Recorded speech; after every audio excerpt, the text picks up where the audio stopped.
दूसरा important issue, दूसरा विषय इसमें ये है कि जो एक वर्ग विशेष जिसकी हम बात कर रहे हैं, जिनकी सोच, जिनका एक अप्रोच, जिनका कट्टरपंथ इतना मतलब अब शक्तिशाली हो गया कि अब देश में 1947 में एक बंटवारा ऑलरेडी हो चुका है, जो उसी सोच का नतीजा था। और हम लोग उसको जो है पर्दे के पीछे गंगा जमुना के उसमें लपेट देते थे, गंगा जमुना तहजीब और ये। बट आज हम कब तक इसको छुपा के रखेंगे? आज हमारे पास सामने स्पष्ट एक उदाहरण है कश्मीर, जो पूरा विश्व में एक प्रमाण है। उसके बाद कल बेंगलोर में आपने देखा, और केरला में मैं कह रहा हूँ अभी रिसेंटली मार्च 5 और 6 तारीख को 2020 की बात है, मैं केरला में एयरपोर्ट से बाहर निकला और सबसे पहले मैं मतलब बिलीव मी, ऐसा लगा कि जैसे मैं किसी बांग्लादेश जैसे शहर में आ गया हूँ। कि सारे वो स्कल कैप पहन के उस प्रकार से उनका जो यानी कि अटायर, उनका जो ड्रेस, उनकी जो लैंग्वेज, जो वहाँ पे कुछ साल पहले मैं गया था तो मैंने टैक्सी ड्राइवर को जब बताया था कि मुझे कहीं जाना है और जगह का नाम बताया था, नाम तो आप किसी भी लैंग्वेज में बोलिए तो नाम ही है। वो आदमी इतना मतलब प्योर मलयालम आदमी कि उसको वो नाम तक नहीं समझ आ रहा था। और आज मैं जब पहले अभी इस वर्ष में कुछ 4 महीने पहले गया तो मैंने देखा बिल्कुल एकदम शुद्ध उर्दू में बात करते हैं, कोई मलयालम लैंग्वेज नहीं। और एकदम शॉर्ट पैंट, वही अटायर, वो स्कल कैप, वही सब कुछ है। बहुत अच्छी बात है, होना चाहिए, अपना मेहनत करें, काम करें। लेकिन उसके पीछे जो षड्यंत्र है, उसके पीछे जो सोच है, जो विचारधारा है, वो घातक है। उसका हम ऑलरेडी भुगत चुके हैं। उसके अभी कश्मीर में आप देखिए 1986-87 की मैं जब बात कर रहा हूँ, जब वहाँ पे मदरसा कल्चर पीक पे था, तो फर्स्ट ऑफ ऑल उन्होंने किस पे अटैक किया? सबसे पहले उन्होंने लैंग्वेज पे अटैक किया, वेयर एंड टेयर पे अटैक किया, ड्रेसेस पे अटैक किया, वहाँ की एक वेशभाषा जो थी उस पर अटैक किया। धीरे धीरे वहाँ ऐसा होने लगा कि जो वहाँ का एक आम नागरिक, कश्मीर का मुस्लिम, जो एक ट्रायंगल शेप का, एक कोन शेप की एक टोपी पहना करता था, उसकी पहचान थी, उसका ड्रेस, उसका अटायर था, सबसे पहले वहाँ पे वो चेंज हो गई और वो रिप्लेस हो गई स्कल कैप से। मुझे याद है मार्केट में वहाँ पे, बिकॉज उस समय 12 साल की आयु में, आप भली बात नहीं समझ सकते हो, तो मैं 12 साल की आयु में मैं विक्टिम हूँ उस चीज़ का, इसलिए मैं प्रमाण सहित इस चीज़ को रखता हूँ आपके सामने। आज भी आपको विजिल होने की आवश्यकता है, इसीलिए मैं बार बार इस चीज़ को बल दे रहा हूँ कि आपके लेफ्ट, आपके राइट, आपकी सोसाइटी में, आपके मार्केट प्लेस में, आपके घर गाँव में क्या चल रहा है, क्या गतिविधि हो रही है, इस पे आपको ध्यान देने की अत्यंत आवश्यकता है। हम कोरोना काल में अंदर घर बैठे, लॉकडाउन है, उसका मतलब ये नहीं है कि हम बिल्कुल आंखें भी मूंद ले, हम आंखें बंद कर ले ना। बाहर देखो, ध्यान रखो, पूर्ण रूप से यानी कि चौकन्ने रहो, ये मेरा कहना आपसे है इस विषय को लेके। दूसरा मैं आपको एक छोटा उदाहरण देता हूँ। यही 1987 की बात है, 1987-88 बिगिनिंग की बात है। कश्मीर में खासकर अर्बन एरियाज यानी कि गांव देहात में एक वाइल्ड फायर जैसी एक र्यूमर फैला दी गई थी कि जी शाम को 5-6 बजे अपने घरों में कैद हो जाइए, लॉक करके अंदर बैठिए, क्योंकि 6 बजे के करीब जब हल्का सा अंधेरा होने लगता है, यानी कि संध्या काल होता है, तो एक बुढ़िया जो है, चुड़ैल प्रकार की एक बुढ़िया है जिसके पाँव पीछे मुड़े हैं, वो आती है और वो किसी को भी, किसी भी व्यक्ति को आहत पहुंचाती है। यानी कि वो उसका, अच्छा अब मैं उसका और थोड़ा सा संक्षेप में बता दूं, उसका नाम भी एक कश्मीरी शब्द में ऐसा कहा था, मरसुआंगन बुढ़, यानी कि एक ओल्ड लेडी जो हरी मिर्चियाँ खाने, हरी मिर्चियाँ का जो है उसको लूटने का एक वो है, उसके लिए वो कहीं भी आहत करती है, कहीं भी घात लगा देती है। तो आपके किचन गार्डन में घुस सकती है, आपके आस पड़ोस में जो खेत खलिहान है वहाँ जा सकती है। तो लोगों ने इस चीज़ को मान लिया। हम लोग इनोसेंट लोग जो है, एक जो शांति और उसमें अमन परस्ती में रहते थे, हम लोगों ने भी इस चीज़ को मान कर अपने खिड़की दरवाजे जो है 5 बजे बंद करने और बच्चों को अंदर लॉक करना, बड़े बुजुर्ग भी अंदर बैठते थे। यहाँ तक इस चीज़ को प्रमाणित करने के लिए दूसरे दिन लोगों ने वहाँ पे इतनी मतलब हॉरर स्टोरियाँ बनाई, कुक करी, कि अचानक कोई आदमी आके दिखा देता, देखो जी ये तो कल मेरी शर्ट फाड़ दी, यहाँ नाखून मार दिए, और ये खून के जो ये पंजे हैं ये उसने कल मुझे कर दिया, मैं शाम को आ रहा था। और उसके पीछे देखिए षड्यंत्र क्या था, उसके पीछे जो षड्यंत्र था उस समय वहाँ पे ये जो इस्लामिक मूवमेंट है, ये जो जिहाद है, ये इसका जो है ऑलमोस्ट कंक्लूजन, यानी कि उसके बाद वो प्रैक्टिकल शेप ले रहा था। ग्राउंड पे उन्होंने बंदूक लेके खुल के आना था। बट उन दिनों रिक्रूटमेंट चल रही थी। वो रिक्रूटमेंट ड्राइव क्या थी? युवाओं को, नौजवानों को पाकिस्तान ऑक्यूपाइड कश्मीर वो लेके जाते थे ट्रेनिंग करने के लिए, यानी कि फ़िज़िकल ट्रेन करते थे उनको। वो जो JKL, हिज़्बुल मुजाहिदीन, ये लश्कर, ये सारी जो फॉर्मेशन बाद में इनका जो नामकरण हुआ, ये उस समय तैयारी हो रही थी। तो गांव देहात के जो युवाओं को लेके जाते थे शाम के समय, ओपनली बसों में, गाड़ियों में लेके जाते थे, तो ताकि ये किसी और को इस चीज़ की भनक न लगे, यानी कि नॉन जहादी एलिमेंट इस चीज़ को समझ ना पाए। तो ऐसी एक अफवाह, ऐसा एक चलन चला था। लोग अपने शाम को जल्दी अंदर बैठते थे, बाहर निकलने का प्रयास भी नहीं करते थे, डर के मारे छुप जाते थे। So that is one. तो आज अगर आप देखते हो जैसे वो, और ये जो देन थी ये मदरसों की देन थी। मदरसे में हम, बहुत अच्छी बात है, आप इस्लामिक नॉलेज दे रहे हो, आप कुरान पढ़ा रहे हो, आप वहाँ पे अरबी, फ़ारसी, पर्शियन, इस प्रकार की उनको अपनी धार्मिक नॉलेज दे रहे हो, उसकी कोई किसी को ऑब्जेक्शन नहीं है।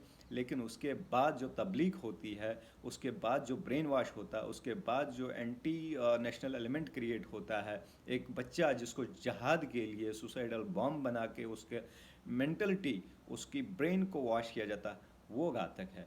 वो इस मदरसे की देन है। अब मैं बताता हूँ उस समय जब वहाँ पे 1986 के आखिर में और 1987 के शुरुआत में जो सबसे पहले इन्होंने जो फर्स्ट अटैक था, that was on the language. वहाँ एक टिपिकल कश्मीरी में किसी भी, जैसे हफ्ते के 7 दिन है तो 7 ऐसे शुक्रवार, बटवार, आतवार, चंद्रवार, ऐसा टिपिकल कश्मीरी में उनके नाम होते हैं, आज भी है। बट मीन्स कश्मीरी हिंदू को बट बोलते थे, तो एक पर्टिकुलर डे जैसे शनिवार को बटवार बोलते थे। अब आज भी वहाँ बटवार बोलते हैं, जबकि वहाँ पे कोई हिंदू रहा नहीं है, लेकिन हिंदुओं की वो वार अभी भी है वहाँ पे। शुक्रवार वहाँ प्रोमिनेंट था, तो जुम्मा तो कोई कंसेप्ट ही नहीं था। बाद में ये धीरे धीरे जुम्मा मोहम्मद और इस प्रकार से नाम करने लगे, जगहों के नाम।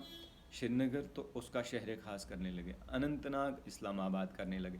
ऐसे ये जो चीज़ें, ये मदरसों ने वहाँ एक ऐसा बीज बो दिया, ऐसा बीज बो दिया कि एक साधारण नागरिक, एक शांति परस्त, एक अमन में रहने वाला एक कश्मीरी, चाहे वो मुस्लिम था, हिंदू था, कोई भी साधारण, कोई किसान था या कोई प्रोफेशनल था, डॉक्टर, इंजीनियर था, सब का सब ब्रेन वॉश कर दिया। और धीरे धीरे धीरे धीरे आपने देखा 1989 में क्या हश्र हुआ पूरे कश्मीर का। पूरी जो है 10 के 10 डिस्ट्रिक्ट आग में कन्वर्ट हो गए।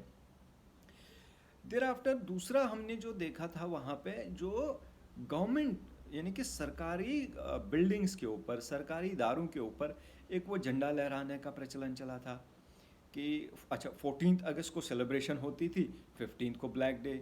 14 अगस्त को वहाँ पे एकदम जश्न होता था, और 14 अगस्त तो पाकिस्तान की इंडिपेंडेंस डे है, भारत ने उससे कुछ लेना देना नहीं है। लेकिन यहाँ इनका भाव, इनका जुनून इतना उग्र होता था, इतना ऐसा उसमें, यानी कि इन मौलवियों ने, फतवों ने, मदरसों ने ऐसा मशाल भरा था कि 14 को तो ये जश्न मनाते थे, और 15 को ट्राई कलर का बिल्कुल डिसरेस्पेक्ट, और उसका मतलब इस हद तक कि मार्केट प्लेस में लेके उसको आग लगाना, ये दर्शाना कि बिल्कुल they hate India, go India, and इस तरीके के स्लोगन्स, वो सारा चीज़ चलता था। आज का विषय जो है, जब हम बात करते हैं कश्मीर वर्सेस केरला, यानी कि कश्मीर और केरला का वर्सेस, क्या मैं ये कहूँगा, जो समानता आज हमें दिखती है, एक विक्टिम जो मैं उस समय 12 और 13 साल की आयु में 1988-89 में जो चीज़ें वहाँ देखता था, जो वहाँ ऑब्ज़र्व किया था, जिसका एक दुष्परिणाम आज मैं विस्थापित हूँ 30-35 सालों से, सेम चीज़ मुझे आज केरला में दिखती है। यानी कि केरला आज 1988 का कश्मीर है।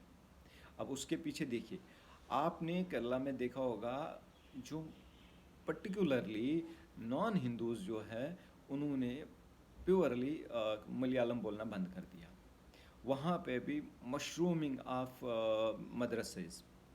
जो केरला एक लिटरेट स्टेट मानी जाती थी, अच्छे भले वहाँ पे बहुत बढ़िया विद्वान निकलते थे और किसी भी समाज से निकलते थे। ऐसा कोई ये नहीं था कि चाहे वो नायर हो, अब्दुल हो, किसी भी प्रकार का कोई भी व्यक्ति हो, तो अच्छा अपना पढ़ाई करता था। बहुत बढ़िया उनका जो है पर्टिकुलरली इंग्लिश पे भी अच्छी कमांड थी, ये सारा चीज़ था। बट अब वहाँ पे मद्रसों ने वो चीज़ को भी डेंट मार दी। वो चीज़ भी अब वहाँ हो गया, एक फंडामेंटलिज्म वहाँ पीक पे आ गया। और अब उसका दुष्परिणाम बहुत जल्दी दिखने को मिलेगा, जिसका आप देखिए, जो ये बात कर रहे हैं हम, इस्लामिक आर्मी जो अभी वहाँ पे प्रचलन, एक कॉमन स्लोगन चलने लगा कि इस्लामिक आर्मी वहाँ पे फॉर्मेशन में आ गई है और उनका परेड चलता है, ये सारा चीज़। यही चीज़ तो कश्मीर में 1987-88 में होती थी। बहुत सारे युवा जो है, मैं आपको अपना पड़ोस का उदाहरण देता हूँ। मेरे से 4 साल बड़ा एक भैया करके हम कहते थे, रशीद भैया जो है, वो 88 के बिगनिंग में एकाएक अचानक घर से गायब हो गया। तो हम चूँकि कॉमनली एक गांव में एक छोटा सा प्लेग्राउंड होता था, वहाँ खेलते थे, वो रेगुलरली मिलता रहता था। तो ना दिखने के 4-5 दिन 10 दिन हो गए, तो हमने एक दिन उनके माता जी पिताजी से पूछा कि जी रशीद जी दिख नहीं रहे। तो एकदम बड़ा मतलब स्पष्ट और बिल्कुल सुझा हुआ उत्तर क्या था कि जी वो तो मलेशियन पुलिस में भर्ती हो गए और वो वहाँ आजकल ट्रेनिंग ले रहे हैं। तो हमने भाई, तो अचानक मलेशियन पुलिस में यहाँ हर दूसरा आदमी कैसे भर्ती हो रहा? तो वो जो मलेशियन पुलिस की फौज डेवलप हो रही थी, वही बाद में तो ये JKLF थी। तो इसी प्रकार से आज अगर आप केरला को देखोगे, आज जो केरला में इस्लामीकरण हो रहा है, बेसिकली इसका जो मूल मंत्र वो यही है कि एक, जिसको हम कहते हैं दारुल अमन। इनके जो है 3 फेजेस हैं इनके, जो इनका फंडामेंटलिज्म है उसके, इनको जो गाइडिंग प्रिंसिपल है वो ये है कि दारुल अमन से दारुल हरम कब तक पहुंचेगा, और मेन टारगेट होता है दारुल हरम से दारुल इस्लाम कब आ जाएगा। तो आज कश्मीर तो दारुल अमन से दारुल इस्लाम तो हो गया पिछले 30 सालों में। अब केरला में आज दारुल अमन से दारुल हरम हो गया। और ये केरला की ही खास विशेषता नहीं है, ये मैं कह रहा हूँ आज पूरे साउथ इंडिया में, इवन तमिलनाडु में, आप कर्नाटका में तो देख ही रहे हो। यहाँ पे गुलबर्गा जैसे जो एपिसोड्स आपने कई सालों से नोट किए ही होंगे।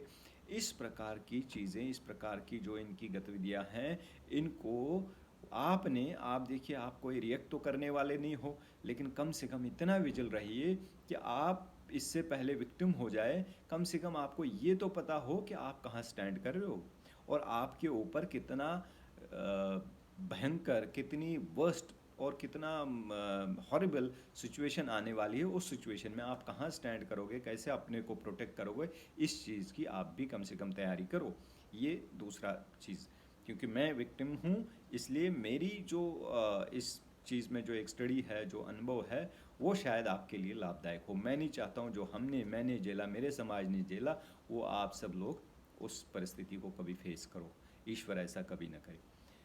अंततः मैं ये कहना चाहता हूँ, ये लोग कितना भी जहाद और इनका जो है ना, वो काफिरो भागो, काफिरो जागो, काफिरो सुधरो, और इस तरीके के जो बड़े बड़े लाउड स्पीकरों पे ये कहते रहते हैं। हम्म, एक तो इनके जो मौलवी साहब है, मैं सुन रहा था अभी उनका, वो ज़ोर ज़ोर से कह रहे थे कि बाजा बाजा। मैंने कहा किसको बाजाना? बाद में बोलता काफिरो बाजा। अरे भैया, हमारे तो एक ही मूल मंत्र है, सर्वे भवन्तु सुखिना, सर्वे सन्तु निरामया, सर्वे भद्राणि पश्यन्तु माँ कश्चित् दुःख भाग् भवेत्। हम सर्व विश्व की शुभकामना, विश्व का पीस और विश्व का एक भाईचारा ही चाहते हैं, और इसी पे हम डटे रहेंगे। नमस्कार, जय हिंद।